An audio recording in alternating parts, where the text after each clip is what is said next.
enregistré. Salam à tous, donc on reprend le Chok HaEmuna, on est le 10 Tevet, et donc on reprend le journal de la foi, parler avec Hachem. Donc on était dans l'histoire où, un cas pratique, on se fait arrêter par un policier, comment on doit se comporter, comment on doit réagir. Donc on avait dit de se dire comme ça Hachem il veut, que c'est pour notre bien, et qu'il y a une avéra, une faute qui fait qu'on s'est fait arrêter, et on doit faire tchouva. C'est pourquoi, avant de parler avec le policier, eh ben, il faut commencer à réfléchir à cette action. Il faut commencer à penser à faire tchouva à l'intérieur de soi. Et au lieu de parler avec le policier, il faut commencer à parler avec Hachem. Et tu dois dire à Kadosh Baruch comme ça, maître du monde, tout est connu devant toi. Et toi, tu sais pour quelle faute tu m'as envoyé cette épreuve-là avec le policier. Je t'en prie, Kadosh Baruch, aide-moi à tenir cette épreuve correctement. Aide-moi à passer cette épreuve, cet examen de Emouna, cette épreuve de foi, et de le réussir. Je t'en prie, Hachem, pardonne-moi la faute pour laquelle tu m'as envoyé cette épreuve-là. Aide-moi à savoir qu'est-ce que tu attends de moi. Je prends sur moi, Kadosh Baruch, de mettre à la Tzedaka telle et telle somme d'argent plutôt qu'elle part chez le policier. Et entre-temps, fait que je ne sois pas puni par ce policier, ne me punis pas à travers le policier. Prends-moi en miséricorde, Kadosh Baruch. Aide-moi, engendre des causes, fait que je puisse réparer cette faute qui est à l'origine du fait que je me fais arrêter par le policier, plutôt que tu me punisses par le policier. Alors, le Rav me dit évidemment qu'on ne doit pas se plaindre avec le policier, qu'on ne doit pas se mettre en colère contre le policier, on ne doit pas commencer à faire de la flatterie au policier, on ne doit pas commencer à parler avec lui.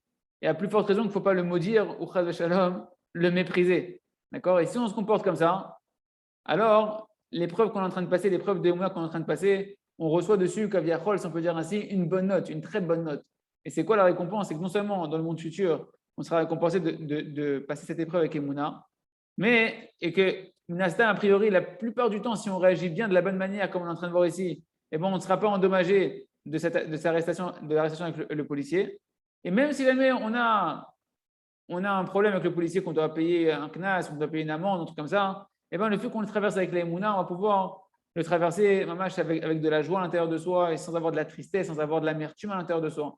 Ça veut dire que déjà dans ce monde-là, déjà, tu vas mériter de traverser ton épreuve avec de la bonne manière, parce que tu le vis avec de la Emouna.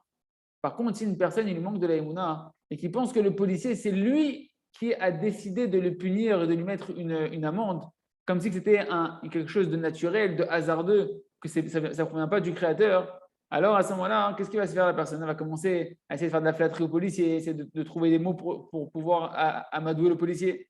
Et en général, il fait que s'embrouiller encore plus et s'empêtrer encore plus dans son problème. Pourquoi? Parce que le Chovot al-Vavod, dans le Sha'ar HaBitachon, dans l'introduction, il nous dit qu'il y a un grand klal, il y a un grand principe général dans la conduite du Créateur. Celui qui se met à avoir confiance dans autre chose qu'Hachem, eh bien, qu'est-ce qui se passe? Que Dieu nous en préserve. Il retire de lui-même la providence divine. Et Akadosh Baruch Hu, il le laisse entre les mains de celui en qui il a confiance, qui peut décider sa vie. Là, Hachem va te laisser entre les mains du policier. Si tu crois que le policier, c'est lui qui décide, Hachem, il fait semblant qu'il se retire et il te donne l'impression que tu es entre les mains du policier. C'est pourquoi, si tu te mets à commencer à flatter le policier, etc., eh bien, souvent, le policier, on va voir qu'il devient de plus en plus cruel sur la personne. Et qu'en général, la relation, elle commence à devenir de plus en plus dure. Et même nous-mêmes, on risque d'arriver après à mépriser le policier ou à maudire la personne. Et ce qui fait que la personne elle va se retrouver dans une colère, dans de l'amertume, etc. Et le problème, c'est qu'en général, le policier, eh ben, le fait qu'on lui parle mal, ben, il trouve des autres raisons de mettre des amendes plus grosses, etc. Que Dieu nous en préserve. Et ce qui est le pire de tout, c'est que nous, on risque de transgresser, en plus de la faute pour laquelle on a été puni d'avoir une amende, on risque de transgresser des fautes qui sont envers notre prochain. Si on est en Israël et que les policiers, c'est des juifs, c'est un vrai problème parce que tu risques de blesser un juif. Et en général, là, quand on blesse un policier, qu'on lui parle mal, qu'on le méprise, etc., la plupart du temps, c'est injustifié. Et sur cette nouvelle faute qu'on est en train de faire de mal parler au policier, eh ben, on va devoir faire tchouva. Or, la tchouva, le repentir sur les fautes envers son prochain, envers un homme, eh ben, ce n'est pas une chose qui est facile. Pourquoi? Parce que non seulement que tu dois demander pardon à Kadosh Baruch Hu d'avoir transgressé un commandement d'Hachem de respecter ses créatures, d'avoir fait de la peine à quelqu'un, mais en plus, tu dois retrouver le policier que tu as blessé, tu dois l'apaiser jusqu'à ce qu'il te pardonne totalement le manque de respect que tu lui as donné, s'il était injustifié. Et sans que le policier maintenant il t'excuse totalement, eh ben, ta tchouva que tu as fait envers Akadosh Baruch Hu, eh ben, elle ne sera pas utile. Pourquoi? Parce qu'Akadosh Baruch Hu, il ne peut pas pardonner à la place d'un homme qui a été blessé. Combien il faut faire attention et combien il faut apprendre à traverser chaque épreuve avec la Emouna, même quand on se fait arrêter par un policier, comme ça, Hachem, il veut, c'est pour mon bien, et il y a ici une faute que je dois réparer, et comme ça, on peut éviter la plupart du temps d'avoir une amende, et en plus de traverser ça avec une bonne note dans sa Emouna et recevoir que des récompenses de Hachem.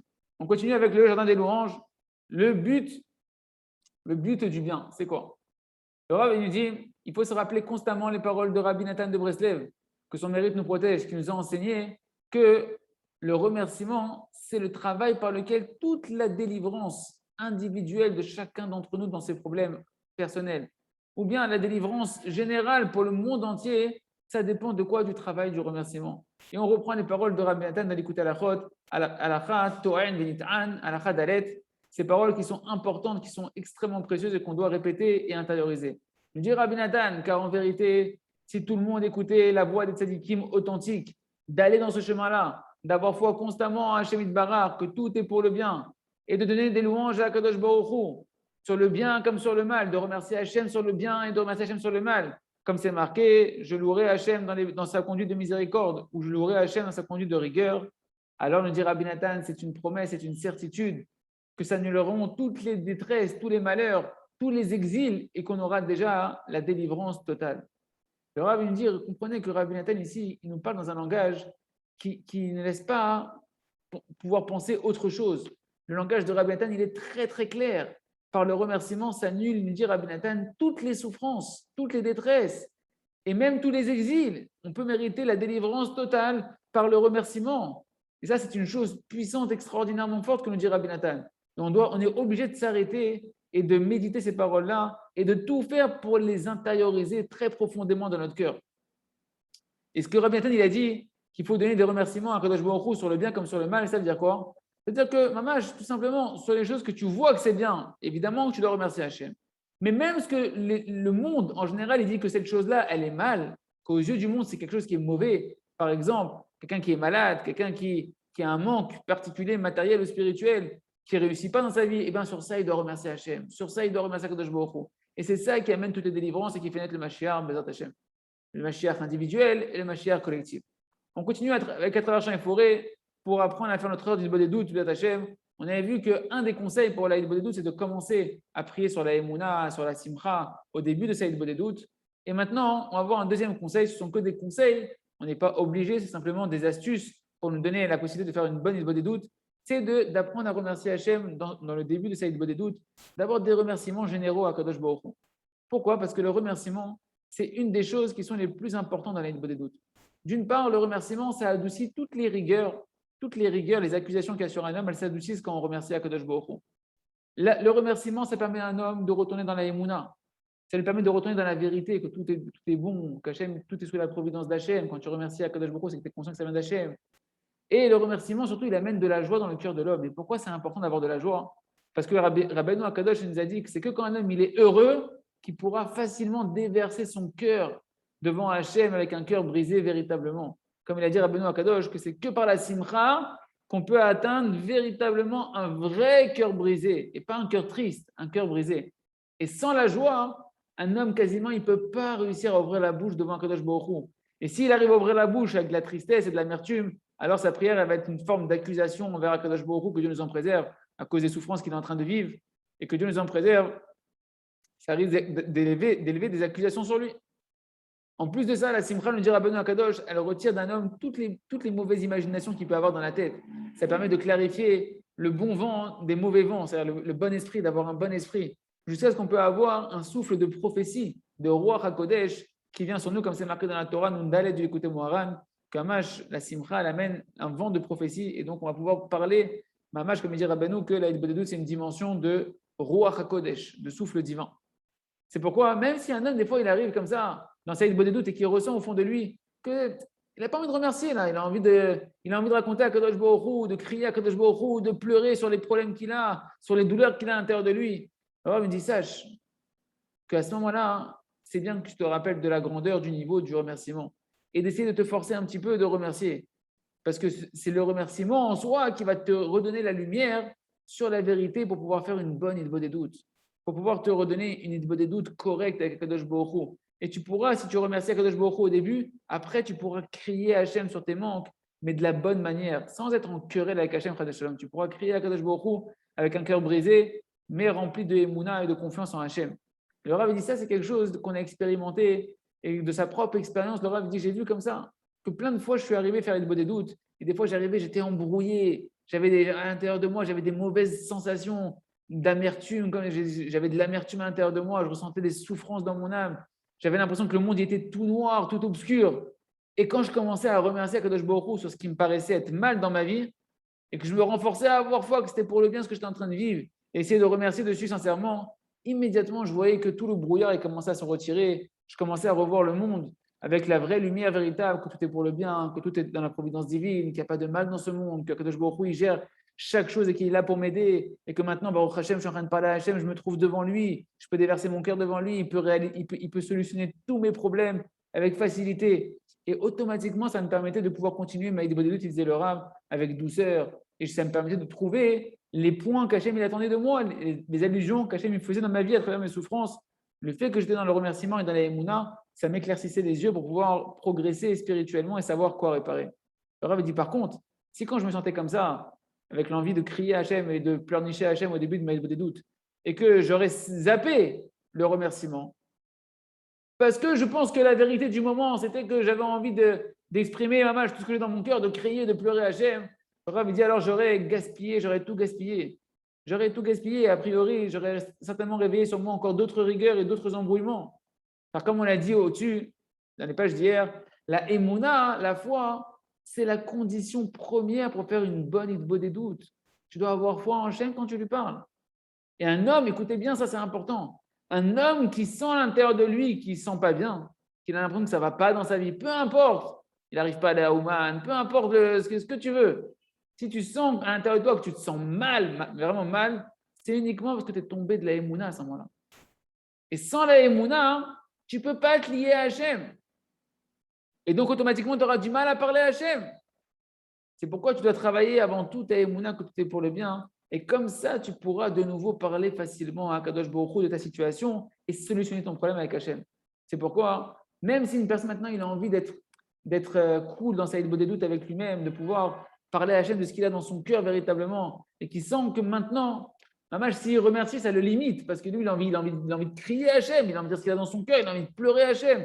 Qu'il sache que la plupart du temps, si tu commences ta idbo des doutes en criant et en pleurnichant à Kadosh Baruch Hu, ça va être néfaste pour toi et tu risques d'arriver à des pleurs en vain, que la plupart du temps, ça va t'amener dans la tristesse et dans de la colère.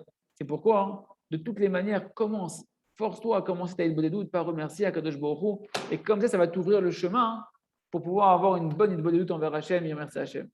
On continue avec le jardin de la sagesse, les amis. Donc le Rav nous dit, c'est impossible qu'un homme ne progresse pas quand il travaille sur lui-même. Sache que le Créateur, il est heureux d'un homme. Lorsqu'un homme, il sait que même s'il a fait tous les efforts possibles dans son service divin, au final, il est comme le Tam, il a sorti une chaussure qui est triangulaire, il y a plein de défauts à son service divin et que tu restes heureux, et bien Hachem, il est heureux de toi, que tu es heureux, même si tu as une chaussure triangulaire qui sort de tes efforts. Quand il voit que tu danses avec ta chaussure et que, que tu es heureux de ta voix d'Hachem telle qu'elle est, et bien Kadosh Baruch Hu, il a un achat ruach de toi. Il a de la satisfaction de quoi? De ta émouna. Et ça, c'est un grand progrès extraordinaire de pouvoir être heureux des efforts que tu fais, même si tu sens que ta Hashem est imparfait. Écoutez bien ça, tant qu'un homme, il n'est pas heureux de tous les manques qu'il a dans sa vie et qu'il n'arrive pas à danser avec les manques de sa vie, c'est-à-dire qu'il n'arrive pas à avoir une foi totale, que ces manques, c'est ça sa perfection, Hachem il l'a créé comme ça et c'est comme ça qu'il se parfait devant Hachem. Eh bien, sache que tu ne pourras jamais atteindre la véritable simra. Tu ne pourras pas être des simra constamment, sincèrement à l'intérieur de toi. Pourquoi? Parce que tout homme sur terre, il est rempli de manques. Même le grand tzaddik, le plus grand des tzaddikim, à son niveau à lui, il voit qu'il a des manques. Par rapport à son niveau à lui, il connaît ses manques. Et tant qu'un homme, il vit sur terre, il verra toujours des manques à l'intérieur de lui. Et il verra toujours son Yetzirah, il lui fera toujours voir d'abord avant tout les manques qu'il a à l'intérieur de lui. Et si tu n'as pas ce travail-là, d'être heureux malgré tes manques, alors tu ne pourras jamais, jamais être des simra. Attention avec les... Voilà. Il ne pourra jamais être des simra. D'accord? C'est pourquoi? Parce qu'à chaque fois, il va avoir un nouveau manque qui va venir à l'intérieur de lui et ça va le faire tomber dans la tristesse. Donc, on revient sur notre définition. Tant qu'un homme n'a pas la foi que tous les manques qu'il a, matériels et spirituels, ils proviennent de la providence divine, que ce soit, peu importe le type de manque que tu peux avoir et les conséquences que ça peut engendrer, peu importe la grosseur de ton manque, peu importe la longueur du temps qu'il va te falloir pour sortir de ce manque-là. Parce qu'il n'y a que Hachem qui sait quand tu pourras changer véritablement. Tant que tu n'acceptes pas ça, Besimcha ou Be'emuna, alors tu ne seras jamais véritablement heureux. Le secret de la joie, on apprend du Tam, que malgré toutes ses imperfections et sa chaussure triangulaire et tous les efforts qu'il avait fait pour faire sa chaussure, il était heureux, il était Besimcha et il se délectait de son travail. Comme ça, on doit être Hachem, chacun dans notre travail, à nous et merci Hachem, dans notre service divin. On continue avec le Sefer Or Hadash, on commence Baruch Hachem, le 5e chapitre, l'affaire de ta vie. Mon cher frère, me dit le Rav, mon frère, jusqu'ici, tu as entendu des belles idées extraordinaires, des renforcements magnifiques. Tu as entendu que tu peux changer dans ta personnalité. Tu peux concrètement, Amash, avec le travail de la volonté sur un sujet, tu peux, Amash, transformer ta nature. Tu as vu, on a appris ensemble les lois spirituelles qui permettent de changer. Et tu as devant toi maintenant le chemin unique qui te permet avec assurance de pouvoir atteindre tout ce que tu veux dans ta vie spirituelle sans aucune limite. Le chemin par lequel tu peux atteindre les niveaux des grandes générations qui sont des luminaires sans exagérer. Ce qu'on dit, c'est sans exagérer. Si tu suis ce chemin-là, tu peux y arriver. Et le Rav me dit, écoute bien mon frère, mon cher frère, tout ce que tu as lu jusqu'à présent, tout ce qu'on a étudié ensemble jusqu'à présent dans ce livre-là, ça peut véritablement changer ta vie du tout au tout. Ou bien, que Dieu nous en préserve, ça peut juste rester comme une archive dans ton cerveau, ça peut rentrer dans un tiroir de ton cerveau, comme des milliards de données qui sont stockées dans ton cerveau, et tu peux rester comme tu étais auparavant. C'est quoi la différence? Tout va dépendre de ce qu'on va voir dans ce chapitre ici. Si tu veux, mamash, changer, que ça ne reste pas juste des archives, ben, il va falloir que tu prêtes attention à ce qu'on va voir dans ce chapitre-là. Une affaire à $1 milliard, mes amis. Rabbi Nachman de Breslev, qui est le grand de toutes les générations, il a travaillé sur lui-même, il est arrivé au niveau de tous les gens, de toutes les générations. Et qu'est-ce qu'il a fait? Il nous a tracé un chemin pour chacun d'entre nous pour devenir comme lui véritablement. Kamohu Mamash. Rabbeinu, il nous a tracé des chemins, des sentiers pour qu'on devienne comme lui, Kipshuto Mamash comme lui. Et il savait, Rabbeinu, que ça ne suffisait pas de donner des bonnes idées, de donner des lois spirituelles, etc., ou des théories. Non, il nous a donné un chemin. Il nous a tracé un chemin, un conseil concret pour chacun d'entre nous. Et Rabbeinu Akadosh, Nachman de Breslev, il nous a donné ça en cadeau. Maintenant, à toi de prendre ce cadeau. Si tu prends ce cadeau-là, alors tu as tout emporté avec toi. Mais maintenant, si par contre tu lis ce qu'on est en train d'étudier, tu écoutes ce qu'on est en train de dire, mais que tu ne fais pas concrètement le conseil de Rabbeinu Akadosh, qu'on a commencé à voir, de faire une demi-heure de doute sur un sujet, et on va expliquer encore dans les prochaines pages comment accentuer ça. Si tu ne tends pas ta main pour prendre le cadeau de Rabbeinu Akadosh, alors tu peux lire, tu peux écouter encore des cours et des cours. Un jour, 2 jours, ça va t'influencer, mais après tu resteras le même, exactement comme tu étais. Ta vie va continuer et tu n'auras pas changé. Et ça aura été chaval. Tu auras juste lu un livre ou écouté des shiurim, vezéo. Il dit, je ne sais pas combien d'entre vous vous avez déjà eu dans votre vie qu'on vous propose une affaire à $1 milliard. Si ça arrive, ça peut arriver une fois dans la vie. Et à ce moment-là, bon, on est obligé de prendre des dangers, on est obligé de se mouiller un petit peu, on est obligé de mettre de l'argent dans l'investissement de l'affaire. Mais sache, mon ami, que maintenant, devant toi, on est en train de t'offrir, mamash, cette opportunité. Le Rav dit, j'appelle ça une affaire à $1 milliard. Alors qu'en fait, c'est infiniment plus grand qu'$1 milliard. Simplement, je n'ai pas d'autres mesures pour pouvoir valoriser et donner une approche, pour donner un petit peu une idée de cette affaire qu'on est en train de vous proposer. Donc, je dis $1 milliard, mais Béhémet, ça n'a pas de valeur. C'est mamash, un cadeau ici, une affaire qui n'a pas de valeur. Et en plus de ça, ça ne te demande aucun investissement financier. Mamash, l'investissement ici, il est à 0. Tu as besoin d'investir 0. Et ça, c'est chacun d'entre nous qui peut rentrer dans cette affaire. Oui, ce que vous entendez, c'est vrai, c'est mamash à votre portée. Et en plus de ça, ça ne demande aucun danger pour personne. Ça veut dire quoi? Ça veut dire que tu vas avoir ici, mamash, des gains infinis, assurés, avec 0 investissement. Et oui, comme Hachem a dit pour le Shabbat, le Rav me dit, j'ai un beau cadeau, mes amis. Un beau cadeau dans mes trésors. Venez, prenez-le. Je vous en prie, Am Israël, mes chers enfants, mes chers frères, écoutez et accomplissez ce qu'on va voir ici. et faites revivre votre âme. Beth Hashem, vous avez compris qu'on parle du travail de la volonté. On va expliquer une nouvelle facette dans les prochaines pages de comment travailler sa volonté sur un sujet, prendre la colère, prendre la débauche, prendre le désir de l'argent, peu importe le sujet que tu veux progresser, et investir des prières tous les jours sur un sujet. Et comme ça, Rabbeinu Akadosh a dit que comme ça, on peut annuler tous les mauvais traits de caractère, tous les mauvais désirs. Et bien, dans ce chapitre-là, on va voir comment concrétiser ça et comment Hamash opérer les véritables changements pour devenir petit à petit comme Rabbi Nachman de Breslev Kipchuto, Be'at Hashem, Chazak, Benitrazek. À demain pour la suite du Chok HaEmuna.